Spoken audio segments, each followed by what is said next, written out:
All right, pre-show cheers. Cheers to you. And cheers to you. Great as always, man. Good stuff. Absolutely. Hello, Internet. Welcome to the show. Thank you for joining us. Today we're going to talk about the Utah Utes traveling to Waco, Texas to battle the Baylor Bears. The Utah Jazz players continue to dominate in the FIBA World Cup. And what's new in Major League Baseball. All that and more. My name is Darren. That is AJ. And this is the DNA Sports Recap. Roll the intro.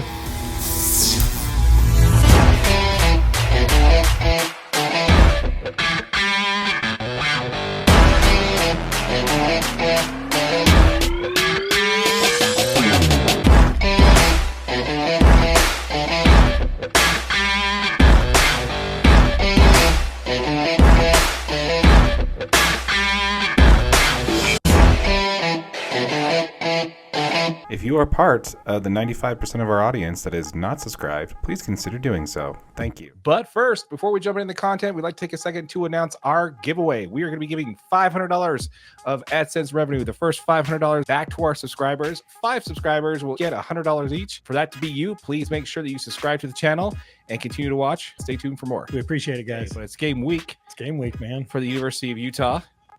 This one is going to be on the road, and thankfully it's on Saturday, so we don't have to have this video edited and out in a day. Yeah, which would be nice. Much nicer. It's Utes at Waco. So we've got the University of Utah playing the Baylor Bears, right? Yeah. The Baylor Bears. It's a dumb name. We have the Utes playing Baylor in Waco. It's the first road game of the season. Looks like right now Utes are a 7.5 point favorite in this one. The over-under line on this one is 47.5. But before we get into any of that stuff, tell me what's your first take? What are you feeling about this game? So, I mean, very first, Utah's 1-0. Obviously, they had a great win against Florida last week at home in front of the biggest crowd in Rice Eccles Stadium history. Special shout out to those guys out there at Rice Eccles, guys and gals. Just killed it, man. Just killed it out there. You guys had Florida off. How many penalties did they have by having too many people off in the backfield? False starts. They were all over the place, man. So many. Yeah. So great job, guys. Yep. And then to switch over to Baylor, they are 0-1 to start the season with a pretty disappointing loss to a Texas State team that they had never lost to in program history. Right. Baylor was 9-0 against Texas State before that game. Oh, really? Wow. Yeah. Yeah, we're definitely going to dive into that and talk a little bit about the Baylor team that we got coming up and, what we can expect from them. So let's talk about, obviously the biggest talking point of this one, same as last week, by the way. So, new game, same dance here. What do you think the odds are that Cam's starting? They're much better this week than they were last week. That's true. You know what I mean? So he's been released for full practice. So he's definitely got a chance, dude. I mean, yeah, that was it. Wednesday of last week he was released for full practice. Yeah. Which, obviously you're not going to get into the game, next. Well, and he's not, so he doesn't have any limitations in practice, which is huge, right? Mm-hmm. That's huge for the Utes. Mm-hmm. And then to have the opportunity to have a full week, you're not playing on a Thursday game this week, which helps. So he's got those couple more days that are going to help hopefully get him ready. And man, how nice would it be to see Cam Rising on the football field this week? Absolutely. I think it'd be great. He did travel with the team, so there's a lot of positive signs there. If you guys did catch our short on that, we did break down a short on the likelihood of Cam playing for starting for the team. So yep, make sure you check it out. If you haven't checked it out, thank you. Please do. If you had checked it out, appreciate it. Thank you. Yep. By the way, Utes fans, just awesome engagement, man. Awesome engagement. I mean, our top 2 videos on this channel are baseball, ironically enough, and then Utah Jazz basketball. Neither one of those compare in comments compared to what we have when it comes to the University of Utah football, which makes that super fun to cover because we know we're going to get a lot of engagement and a lot of people talking to us. So much appreciated. And I love the back and forth banter, man. I mean, in that last the Florida video, there was a ton of Florida fans in there that had to eat a little bit of humble pie because of their comments. And just so you know, if you're going to make a comment, I'm going to comment back. Yeah, let you know that I disagree with your statements. Yeah, and it's perfectly fine. We try to be cordial. We're not gonna because it would be really stupid of us to beat our chest and then the Utes go out and lay an egg and then we look stupid. So It's going to happen.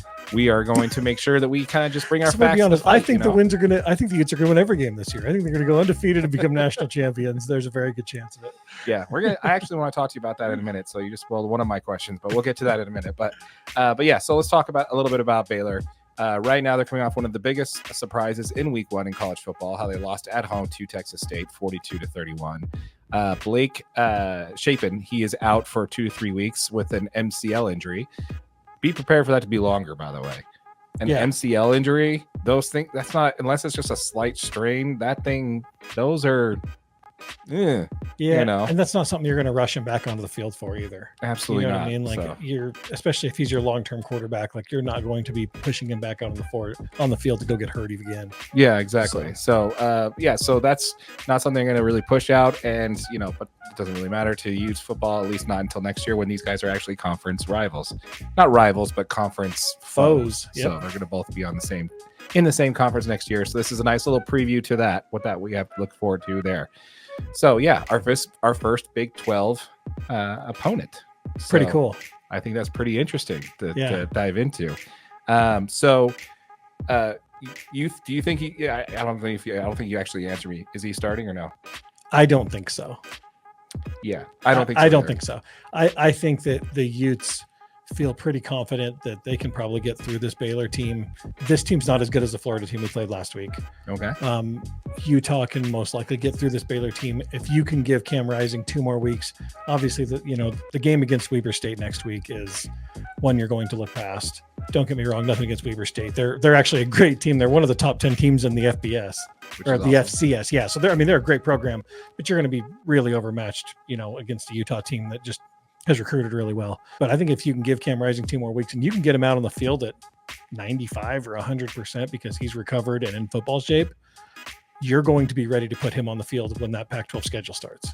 Yeah, I do see him on the sidelines. I do see him dressing. I don't see him on the field. Yep. He'll be out there doing pregame warm-ups, and Whittingham will say it's a game time decision. We'll see how he feels, see if he can go. I guarantee you they don't even bother. I don't think so. Yeah, here's my guess on what's going to happen with Cam Rising. I actually think he starts against Weber.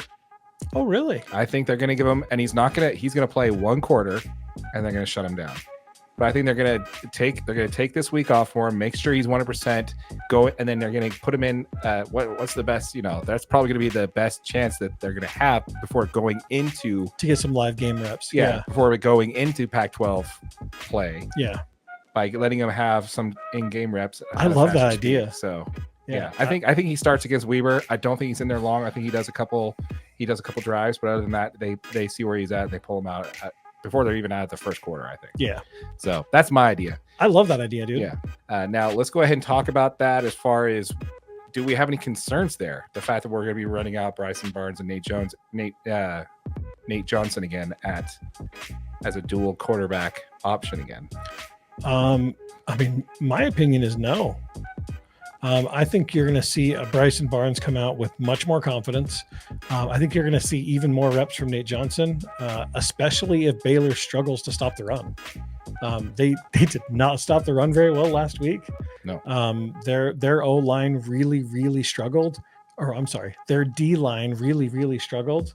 And this Utah offensive line is much bigger, much faster, and much stronger than probably any player on that unfortunate Texas State squad. So, yeah, I think they're going to come out re-energized. I don't think Baylor's just going to come out there and lay an egg, right? I think they're going to come out with some purpose and moving. I mean, this Utah team is they're in win now mode as well, right? Like they've got college football playoff aspirations, and that's the direction they're looking to head. So you think Baylor's defense is worse than Florida? Yeah, their defense is not going to be as good. They don't have as much talent on the defensive side of the ball as Florida had. Yeah, I can agree with you there. Yeah. Whittingham's actually been pretty straightforward on whether or not Keefe's going to be out there. He's actually quite confident that he might be ready. What do you think? Dude, that would be awesome. I mean, Grant Keefe is such a weapon that is he's used in so many ways for this team. I mean, as far as pass blocking, I mean, Over the middle, the dude has just this ridiculous catch range. He's a huge target. Brant Keithy makes it so that this game could get out of hand very quickly because he is a big target to throw to. You can rely on him to make passes. He's not just, he's not going to be out there tipping the ball in the middle of the field and making turnovers or anything. Like Brant Keithy's a reliable guy out there. Yeah. He's got more snaps than I think any of probably the other receivers have altogether. Yeah, if we can get Brant Keithy back, this game looks even more. And if it's announced that he's actually playing, you might want to watch that point spread because it could be going a little bit further the other way. Yeah, I think that's just another way that Whittingham's trying to keep things close to the chest. All right, so let's talk about that. The dual quarterback, which is never ideal, is not a long-term solution. So University of Utah's offense, I definitely think we need to see more out of them than we saw last week. I mean, correct me if I'm wrong. You're absolutely right. We definitely need a lot more offensive production. Bryson Barnes has got to be a little bit more accurate with some of those passes. We did have some drop passes though. Mm-hmm. I mean, the Utes had a couple where we're hitting receivers in the hands and wide open that very could have been. I mean, I can think of 2 more scores that the receivers just missed the football. Right. Yeah. So Bryson Barnes did a pretty good job distributing it. The run game was really stagnant. And, there's a ton of, on the Bleacher Report app and stuff, people saying how, the run game is just non-existent. I think one thing to remember here is Florida was 100% selling out, saying you will not beat us with the run. Oh, yeah. Bryson Barnes, Nate Johnson are going to beat us with their arms. Mm-hmm. You are not going to beat us with the run game. You're not just going to hammer it down our throat. They were loading the box up. Mm-hmm. They were sending a bunch of blitzes. They were stunting a lot to try to stop all those runs, and they did a really good job. I mean, the Utes only had like 100 yards rushing that game. They did what they were trying to do. Yeah, and I also, and I believe for the folks who caught our post-game coverage of the night of the game, I think one of the things we did talk about is the fact that a lot of times when they were running the ball, it was more clock management than it was to really try and get the first down on the run. I really think they were just kind of using that new rule to their benefit.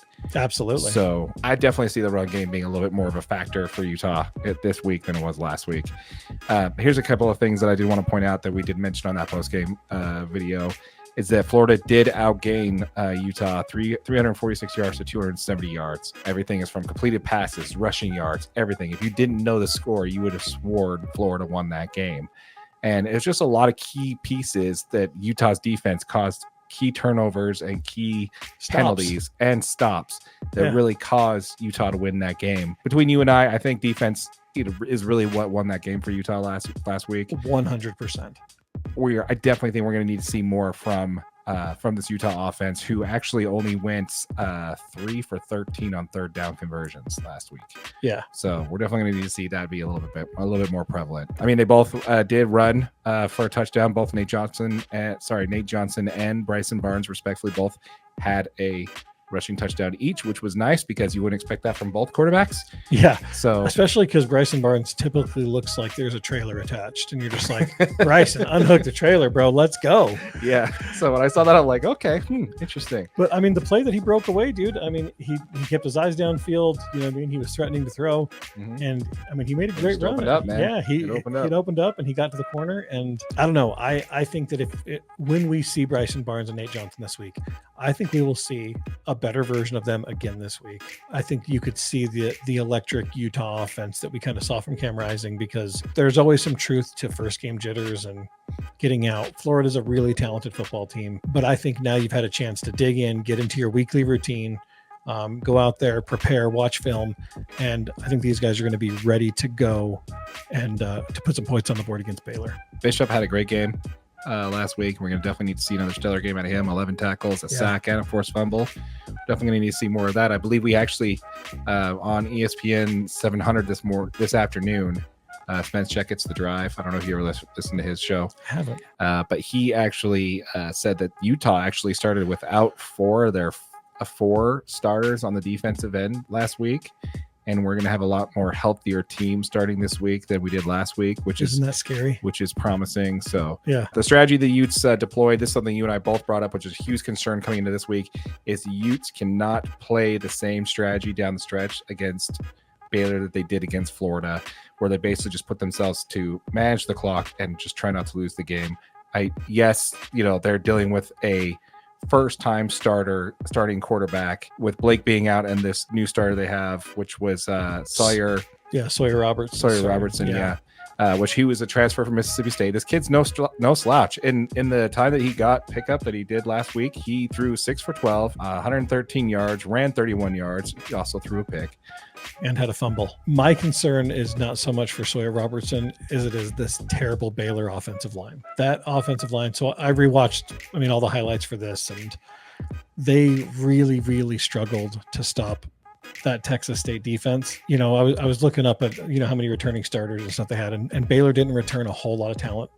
They hit the portal hard. Yeah, they hit the portal hard. So, they don't have a ton of cohesion built yet. And again, they really struggled against Texas State.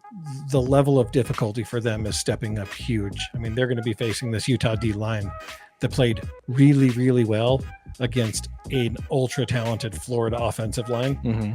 And the Utes had 5 sacks for losses of 47 yards.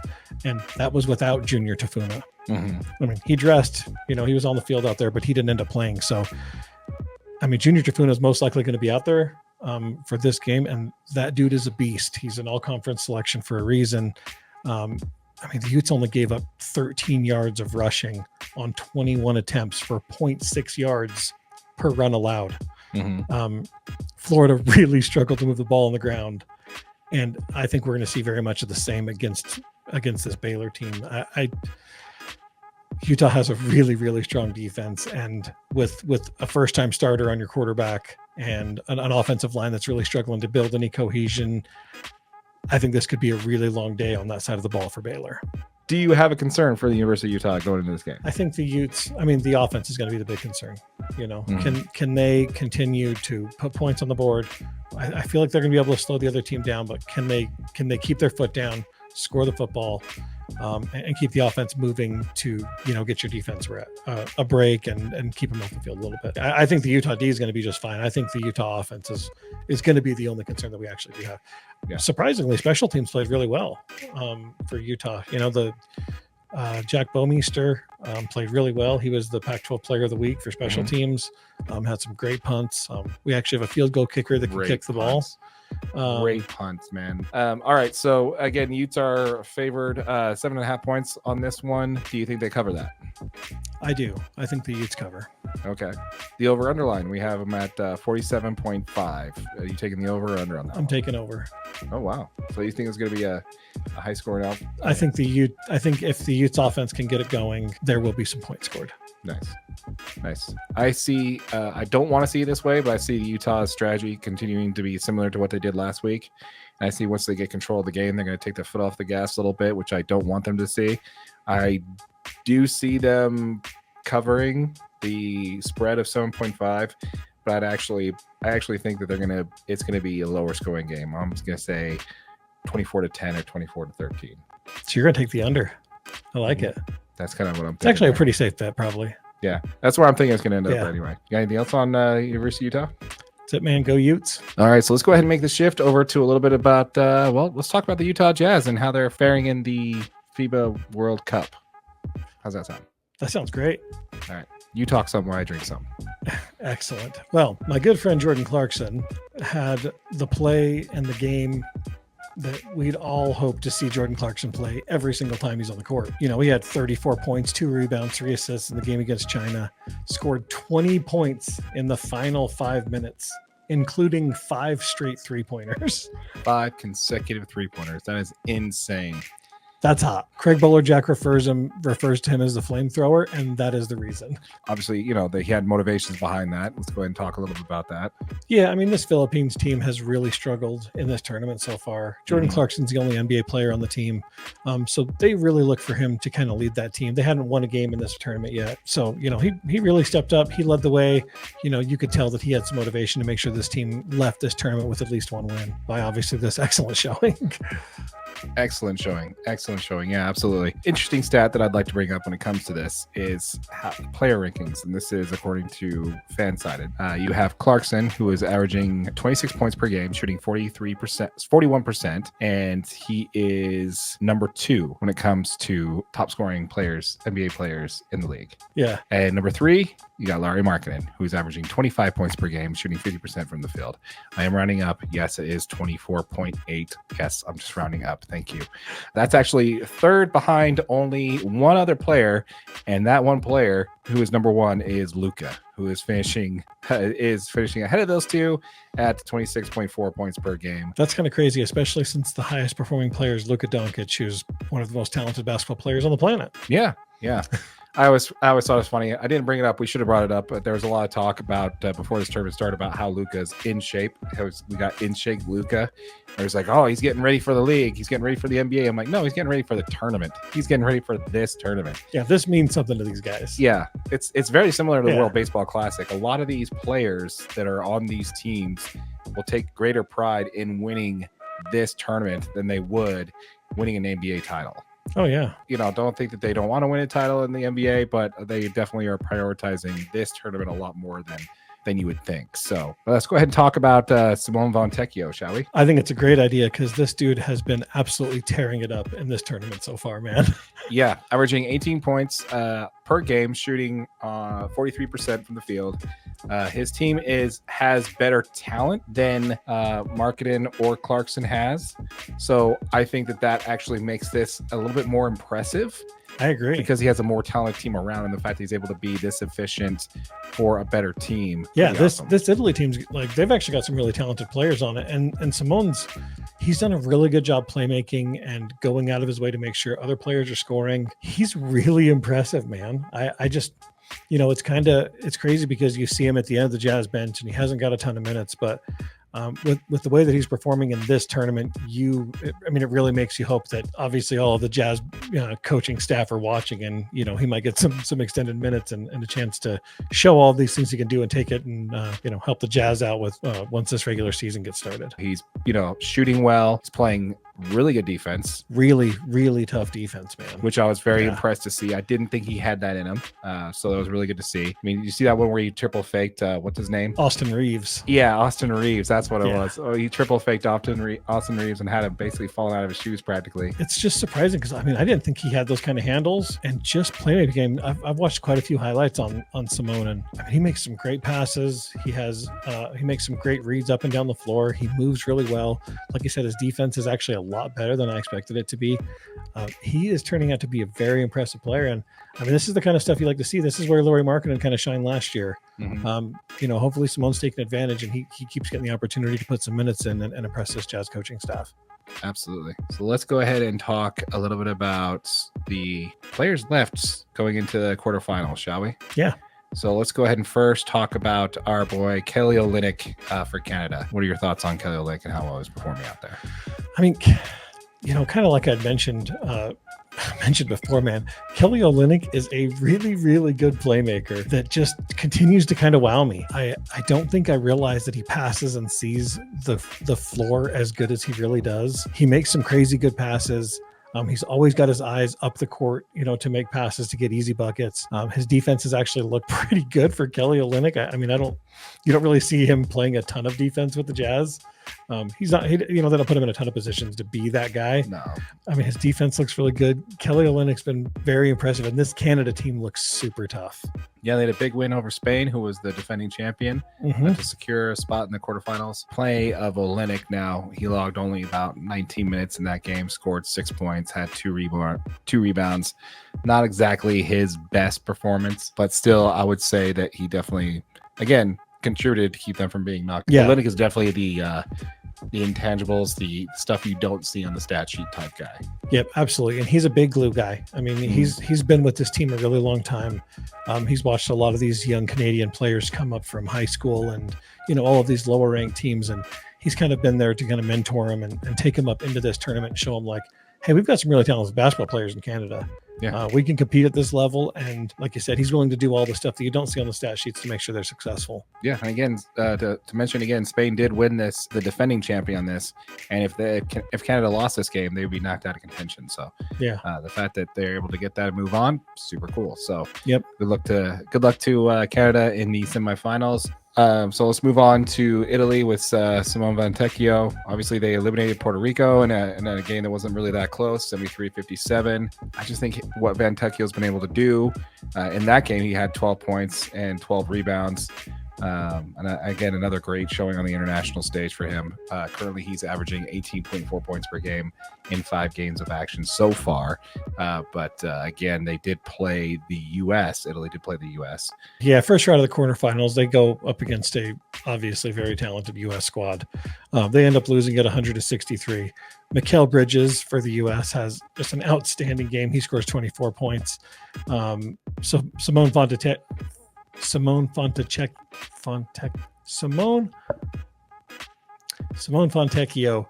has a fantastic game. He's the leading scorer for Italy. Mm-hmm. He has 18 points in that game as well. So, but unfortunately, with that loss, Italy's eliminated from the tournament. So, right. So that they play Lithuania next, don't they? Lithuania or Latvia? Latvia, one of the two. One of those two teams. Forgive us, guys. It's an L team, yeah. Yeah, it's there somewhere. Yep. All right, let's talk about Walker Kessler and Team USA. I know they did lose a game against Lithuania. They lost 110-104. Despite the loss, they still are advancing to the quarterfinals, which would be the game they played against Italy, which they handily won that game there. He only played 6 minutes against Lithuania and scored 2 points. But I think Steve Kerr's playing too much of the small ball game. I'm honestly kind of quite disappointed about how little Kessler's being used in this tournament so far. Still plenty of time still, but we're not getting the experience for our big guy that I was expecting to get out of this tournament this year. Yeah, I mean, I don't think he's getting a ton of playing experience, but, like I mentioned in a previous episode, make sure you check that one out. Walker Kessler's getting a ton of experience with very talented NBA players. Mm-hmm. Day in, day out, he's building relationships. He's seeing how these guys practice, what they're doing to get better every day. This is only his second year in the league, so he's getting valuable experience by being on this, semi-big stage in front of, these charged crowds that are coming to watch these USA teams play. A lot of these people in the Philippines will never ever get a chance to see this many talented players from the US on the same court. Very true. So he's getting valuable experience in another way. May not be on the court like obviously we'd like to see. I mean, there's a lot of really good players on this USA team. Steve Kerr is a fantastic coach. He's deploying a strategy that, they lost a game, which was just crazy disappointing for everyone because we're not supposed to lose ever in basketball, but they're going to continue to win. They're continuing to get better. So you always look forward to any time there's USA basketball players on the floor. Absolutely. I know that's the only time I ever watch the Summer Olympics is when there's USA basketball. But yeah, so congrats to the 4 teams that are left. I believe we have the USA versus Germany and Serbia versus Canada. So we will get to see Kelly Olynyk against a pretty talented Serbia team. Yeah, so we'll see there for sure. Again, congrats to the 4 teams that are made to the semifinals. Look forward to catching the rest of this tournament and see what's going on there. Again, I'm just hoping for a safe return of all Utah Jazz players back to the team healthy. Yep. So speaking of Team USA and one of the key contributors of this team, did you hear about what Anthony Edwards interview? No, I didn't see that. Oh my gosh. Okay, so this is pretty funny. So he said in an interview what he's looking forward to the most of the upcoming season. And he said facing Golden State Warriors in the playoffs. Doesn't matter which round, just want to face them in the playoffs. And when questioned on why he wants to face the Warriors, it's because he says Draymond talks a lot of trash. So he's catching a little bit of heat for this. Yeah, I'm just not sure why you call the Warriors out ever, man. Yeah, not a smart move. Not a smart move. I mean, and he, super talented. He definitely is one of the players that are standing out on that USA team. He's him fantastic. And Bridges. Those two guys those guys are future perennial all-stars easily. I could see an MVP being one between the two of them pretty easily. But yeah, dude. I mean, and then you're calling out the Golden State Warriors and you're calling out Draymond Green. Did you forget who's coaching your team right now? Yeah. I mean, Steve Kerr is the coach of the Golden State Warriors. Why are you calling them? The Warriors, they may have had a rough year last year, But the crazy part is a rough year for them is not making it to the NBA Finals. Yeah. You know what I mean? Like that's a rough year for this dynasty of a basketball team. But yeah, I thought that was really not a smart move for Ant to do there. If the Timberwolves make the playoffs, which you and I both are putting on record that they're not going to make it. So yeah, no, not this year, boys. I mean, they possibly could if Utah finishes, but they're definitely not finishing ahead of Utah. Is what we're basically putting there. So, but yeah, you got anything else on the NBA or the FIBA World Cup? That wraps it up. Let's get some more wins, USA. Yeah, that's right. Let's bring home the gold. It's a gold, right? It's a medal. Absolutely a gold. It's a first place gold. All right, man. Well, should we pivot over to some baseball? Absolutely. All right. Well, you jump in and I'm going to get me a drink. Okay. Sounds good. Julio Urias has been arrested for an alleged domestic violence and battery and assault charges. So he has officially, as of today, been placed on administrative leave as of this morning, actually. And did not travel with the team to Florida. But yeah, this is his second offense. Baseball comes secondary when it comes to this kind of stuff. So obviously when it comes to domestic violence, that kind of thing, that takes precedence over this. Second offense, this is actually new. There has been nobody who has had 2 violations underneath the new policy for Major League Baseball. So we are in uncharted territory here. May I remind you, Mr. Trevor Bauer is pitching in Japan right now, because nobody in Major League Baseball would touch him. So my question to you, does Julio Urias ever pitch in Major League Baseball again? Nope. I don't think so, man. I mean, especially with the Trevor Bauer situation. Yeah. You know what I mean? Like, I honestly do. I hope that Trevor Bauer gets a chance to play in Major League Baseball again. Super talented pitcher. And obviously he's continuing on with his career, but with this being round number 2 with Julio Urias, I don't see any team taking a risk like that. It's not worth it. So let me go ahead and lay a little bit of backstory for this on you. I don't know if you know a lot about his first violation at all. I don't. So he was accused of pushing a woman down in an altercation. The woman refused to press charges, and she went on record saying, "I was not a victim. I attacked him." But underneath the policy of Major League Baseball, it technically was still an assault. He was suspended. I think it was 24 games or something like that. I can't remember the exact amount of games, but he did not fight the policy. He accepted it. He attended classes. He's like, I'm going to change. This is, Did he play for the Dodgers then too? Yes. Okay. Yes, he did. So the Dodgers traded for Aroldis Chapman from the Reds. They signed, actually it was a free agent deal. They signed him, and then his domestic violence charges came out, and the Dodgers immediately backed out of the trade, and the Yankees signed him. So this is it. And then the Bauer stuff came out. They walked away from it. So the fact that they did not walk away from Julio Urias' first thing, and the fact that the defendant, the victim of the assault, did not see herself as a victim, kind of makes that one seem, this is more of a technicality than anything, but they're still going to observe it.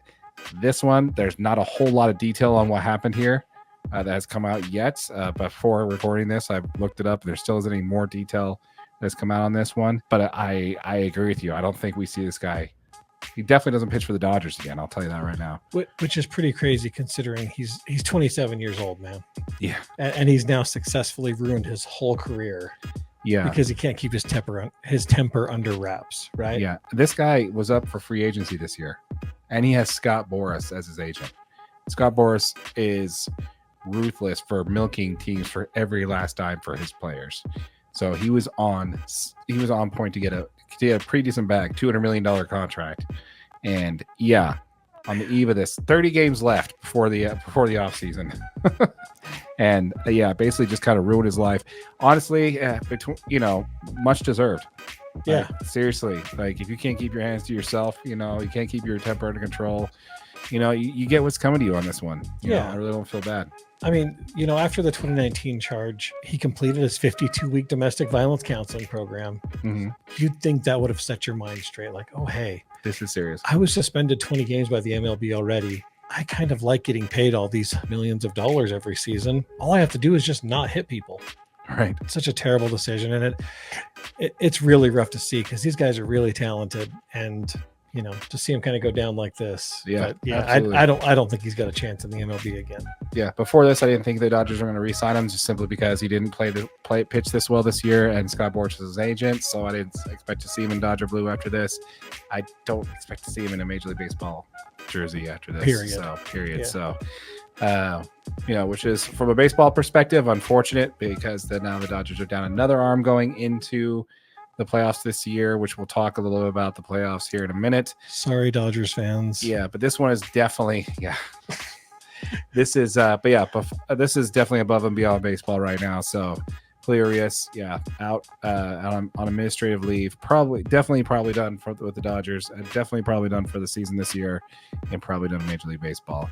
Let's go ahead and move on to the other reason why your co-host is sad.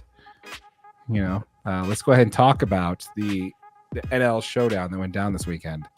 It was a good series. It was a great series. So there are two powerhouses in the National League, which are going to be the Los Angeles Dodgers and the best team in baseball, the Atlanta Braves.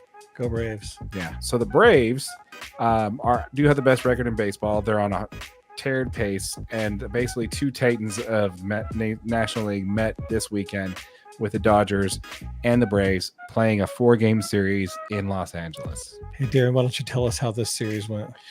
Well, it didn't go as well as the first series for Dodgers fans. The Dodgers did handily win that series in Atlanta. Yeah. And then the Braves returned in kind. In this series, the Braves won the series 3-1. Last week, we did mention that Ronald Acuna could be the first 60-30 player, which is 60 stolen bases, 30 home runs. He did hit his 30th home run of the season against the Dodgers. By the way, it was a grand slam. Wow. On a hanging slider off of Lance Lynn. That's the worst. Yeah, he had a terrible start against them. And the Dodgers did avoid the sweep, though. They did avoid the sweep. Oh, by the way, Lance Lynn pitched today against Florida. Got rocked. So, yeah, great time to be a Dodger fan. But basically what I'm trying to get out of this is, first of all, congratulations to Ronald Acuna Jr. being the first Major League Baseball player to do 60-30. That is a fantastic achievement. A lot of people are trying to say, oh, well, this is the new bases, the new engagement rule. It's only a matter of time before someone had 60 stolen bases. The fact that Ronald Acuna Jr. took it upon himself to do this year, he's going to have 70 stolen bases by the time he's the first player in baseball to do this? Yes. 60 stolen bases, 30 home runs. Ricky Henderson does exist, and he's Mr. Stolen Base. Yeah. The fact that he never had 60 stolen bases and 30 home runs in one season. That's insane. Yeah, kind of mind-blowing. Yes, the bases are bigger. Yes, there's less engagement rules. Come on. All these things do make it a lot easier to steal bases. But still, dude. 100%. Yeah. Does this take away from the achievement? I don't think so at all. No. Great achievement. Braves fans, I'm going to tip my cap to you and your team. You have Matt Olson, who is actually now, because of Shohei Ohtani's injury, has gone down. Matt Olson's now leading all of baseball with 45 home runs this season. Yeah, the Braves are the top of the National League, and everybody else is a distant second now. I want to get back to Ronald Acuna Jr. Now, a lot of people are the top two players in the National League MVP race are on these two teams. You got Ronald Acuna Jr., who's been the front runner for most of the season. And then recently, the most odds-on favor has been Mookie Betts of the Los Angeles Dodgers. We called that 2 weeks ago. And then this last week. Check that one out. Exactly. The odds-on favorite did switch to Mookie Betts. Now, a lot of people are saying, it's a recency bias. Because of the fact that he did that Ronald Acuna Jr. hit his 30th home run against the Dodgers. Mookie Betts didn't exactly have the best series, although he did hit a couple bombs. They're saying that it more than likely basically just cemented the fact that he's going to get that. I honestly don't think you can go wrong with either one of these players getting the MVP. Is Ronald Acuna Jr. the MVP in my opinion? I could pull up the stats here and show you how Mookie Betts is beating him in WAR, home runs, RBI, slugging percentage, OPS, and OPS plus. So I can make a case that it's still Mookie Betts, but I can definitely understand why people would pick Ronald Acuna Jr. because they tend not to like to vote for the same player multiple times for an MVP. Because Mookie Betts was an MVP with the Boston Red Sox, the American League. I think it would be cool to have him have an MVP here in the National League. Oh, yeah. That would be a cool story. So that's why I'm rooting for Mookie Betts, also because he is a Dodger, but mainly just because I'd like to see another player in recent times have a MVP in both leagues. I think that'd be cool.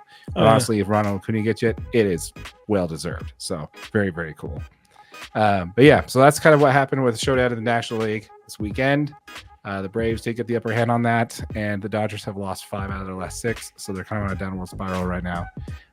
They do have an 11-game lead in their division, so I'm not too worried about it. My hope is they just get healthy for the playoffs. They're going to make it happen. Let's talk a little bit about Shohei Ohtani, shall we? Absolutely. Okay. So now it was mentioned last week that you asked that he's probably going to go down for his second Tommy John. Yep. Now, there is a quote from his agent. I'm not even going to attempt that last name. His first name is Nez, by the way. Let us know in the comments down below. You saw the graphic on the screen. Let me know what you think that is down below. But his agent stated in an interview that a procedure on his elbow is inevitable. He states that he intends to be in the lineup next season, but definitely won't be pitching, at least at the start of the season. There are 2 options. One, he can have a Tommy John surgery, which, we have talked about at length with this channel. We actually have a short on that, so be sure to check that out. Yep. He can either have Tommy John, but the part that was repaired in his previous Tommy John surgery is still intact. There's this other procedure where the rehab is not as long and is a little bit easier, where they basically just put a brace in to support the heel Tommy John section of his ligament, which he could also do. So there's no such thing as minor elbow surgery, in my opinion. Not when you're a major league pitcher, my friend. Yeah, so we'll see about that. Yeah, what's your take on Shohei Ohtani's? Shohei Ohtani is more than likely going to have Tommy John surgery or something to that effect. I mean, it's just another blow to this poor Angels team, man. They tried so hard. They went all in. Then they threw up the white flag, and they abandoned all efforts, put a bunch of players on waivers. They're like, okay, we're done. Did you see how many of those players got picked up by the Guardians? Almost everyone, right? Like, I feel like it was Guardians picked up 4. I swear to God, they were 4. Yeah, it was crazy. And Lucas Giolito got rocked in his 2 starts for the Guardians too, as well. So I think that's kind of funny. But yeah, there's more information, more news on Shohei Ohtani. He's actually missed the 3rd straight game from his DH role as well. He had to leave batting practice due to a strained oblique. Ohtani, the pitcher, is done for the league, done for the year, and now we have the hitter who is dealing with inflation in his oblique muscles. Yeah. Did you see that there was a supposed body double that stood in for his pictures? Yeah, this is great. So they picked a tall white guy to wear his jersey from the front office and standing it for the team picture. I think that kind of defeats the purpose to have a team picture when you have to superimpose a player in there using CGI. I don't know. What do you think? I love it. It's funny because you know how important his image is to the Angels and this year and just selling anything. But like, you're just like, we got to have somebody wearing his jersey to get these pictures done. What's the really funny part is he's in the top back of the corner. You're not even gonna be able to see his number on it. It just says Angels. That's all you can see in the photo. But he still was wearing an Ohtani jersey. Right. I mean, it kind of defeats the purpose of having a team photo if you're actually not there to take the team. Why bother having anybody there? Might as well just have 27 stand-ins, and all have them superimposed CGI, well, I was gonna say, and also, like, people are really good at photoshopping like pictures these days. Like, I'm pretty sure they could have put the whole picture together without anybody being there. Yeah. So, all right, that is interesting. There's a lot of clickbaity headlines on that. They're saying like, "Oh, Shohei Ohtani's been replaced," But speaking of replacements, there was a statement made by his agent saying that his agent has stated that he intends to sign with a contender. That doesn't rule out the Angels. Are the Angels a contender that I'm not aware of? Not currently. Okay. Not currently. But they have an off season to prove it to him that they could be. And I think that's they still have Mike Trout. If he can stay healthy for more than 4 games, I mean, yeah, dude, that's another player. Like, I think that's actually the move. You trade Mike Trout for prospects and a player that can improve the team, so he can spend his twilight years with an actual contender.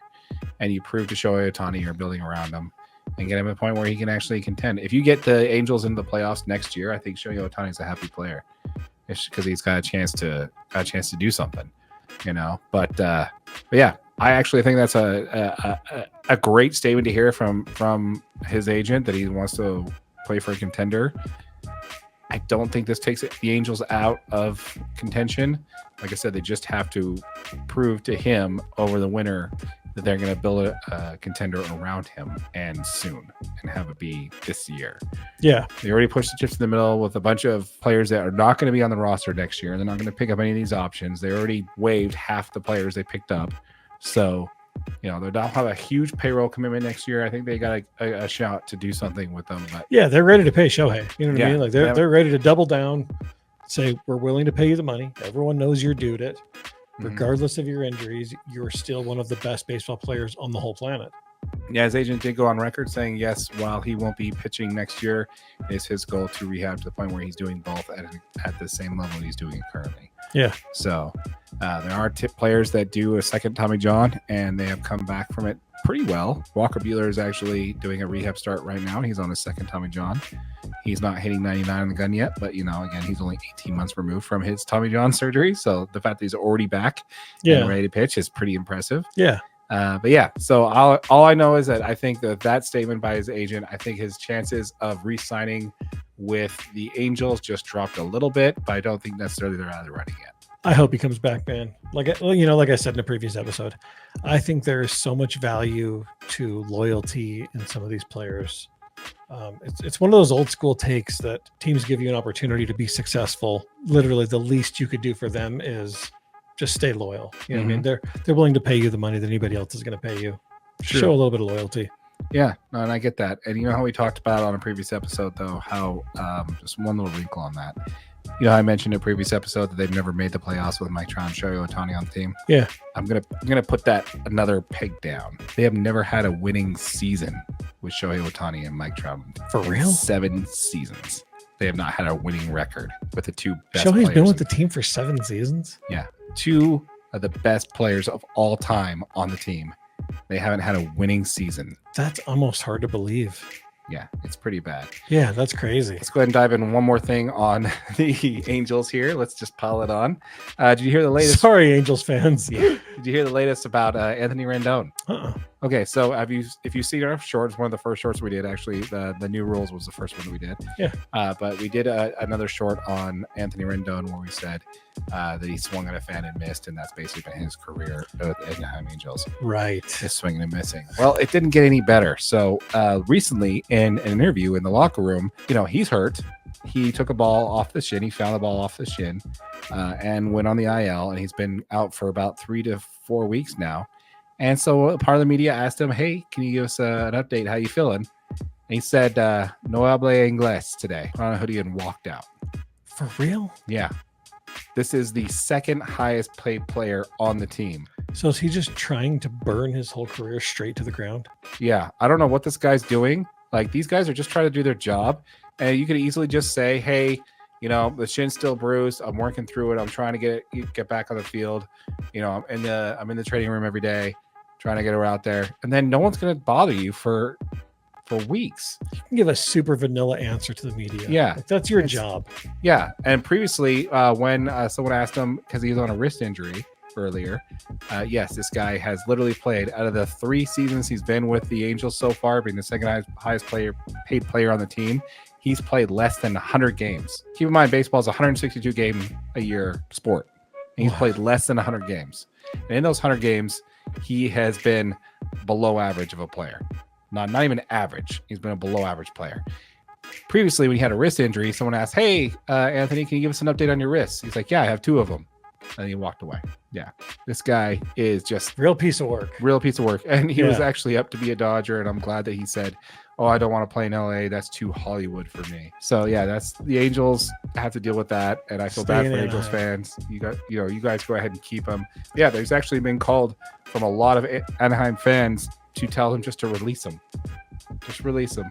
Let him go. A AAA player, third baseman, next guy up will perform better and a lot cheaper. So, yeah, buy him out, get him out of there. And I 100% agree with you, Angels fans, on that one. Anthony Rendon is probably is the worst contract in Major League Baseball right now. The Crazy. Worst. Yeah. And he swings at fans. But he misses. Just like his whole career. You got anything else? That's it, buddy. All right. Well, once again, folks, that has been an episode of the DNA Sports Recap. I appreciate you guys for tuning in. If you're watching this on YouTube and you want to see the full episode of everything we talked about this week, this is available as a podcast. The full video podcast is available on YouTube. We will link it to at the end card on that side. So be sure to be on the lookout for that. And it's also available on audio only, wherever you get your podcasts, starting this week, now on Apple Podcasts. That's right. Check it. And if you're watching on YouTube, make sure you like it, make sure you share it, and make sure you hit that subscribe button. We appreciate all the engagement with you guys. Always super fun. We really appreciate everything. And we are giving away that $500 that we first earn in AdSense revenue from YouTube Business Daddy back to our subscribers. So make sure you're subscribed and make sure you tune in for future updates in regards to that. Once again, folks, my name is Darren. That is AJ, and this has been the DNA Sports Recap. Till next time. Cheers. Bitches. Double cheers. Another great episode, buddy. Oh, yeah.